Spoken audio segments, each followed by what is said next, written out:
Okay, my boy Simba is graduating puppy training soon.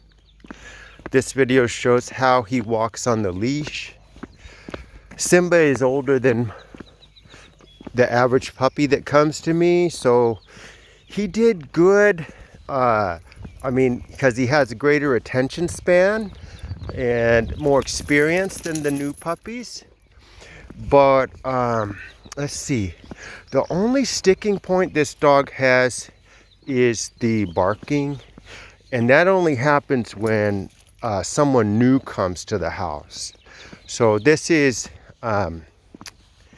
something we can manage because we know when someone's going to come, but you don't know when someone's going to ring that doorbell or come unannounced, and then he's going to bark. So we did a lot to discourage the barking, okay? And I believe we made a lot of progress. I believe most of it, like now, when I say no, he'll stop. Before he didn't stop. So he's making a lot of progress in the self-control, when it comes to barking.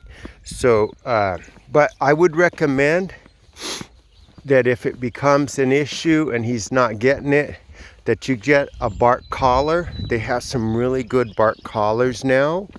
They got the kind that they're going to warn him with a beep.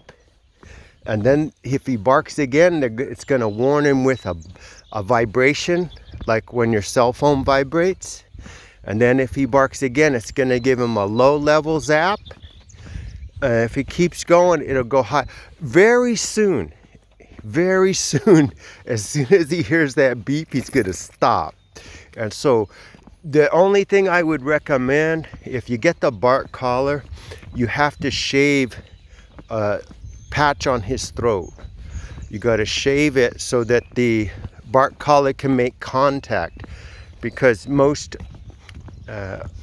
owners they don't shave, and then it makes poor contact, and then they go, why doesn't this bark collar work? So shave an area to get good contact, and the bark collar is magical. It's gonna stop that. He's been barking for a while because he's a year and a half, so it takes more than a couple weeks to change that habit. But the bark collar is what I recommend for that. You can see that he walks really good. I usually walk him with other dogs, but we wanted to see how he does today on his own. I'm using the prong collar, and I recommend you get the prong collar. It really helps, not just in the walk, but in all behaviors. Because if he has an urge to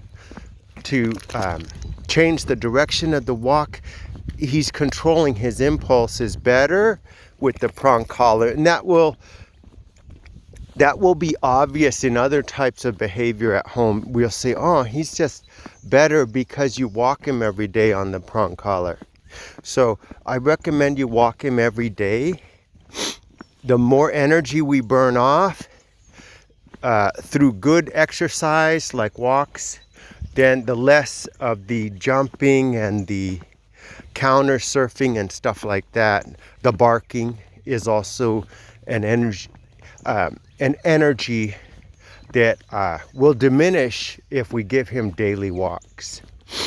So later today, we're going to make a video of him doing his basic commands.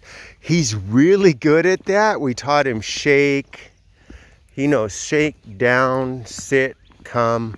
He knows no. He's very smart. He's very social. Okay, never fighting or rough play or nothing like that. The only thing is that when he first sees the new dog, he's gonna bark. But then when I say no,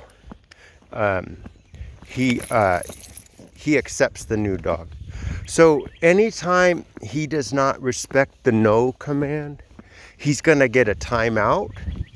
So this is how we trained him to respect that command. So it's kind of like a child when we say no if the child still does the bad behavior, they go in their room for 10 minutes until, that's a time of reflection, and also it simply discourages that behavior. So that's how we're going to remedy any refusal to do a command. Or I think he's a great dog. He's made a lot of progress, and when you get him home, please message me if any problems arise. As you already know, he's perfectly housebroken. He never had an accident. Okay, so yeah, and when you go on vacation, message me for dog sitting. Oh, there's an animal in there. Message me for dog sitting. I would love to watch him. When you go on vacation, that's a great time for me to fine-tune his behavior, give him a little refresher training. And so, yeah, he's a great dog. I love this dog. I'm going to miss him.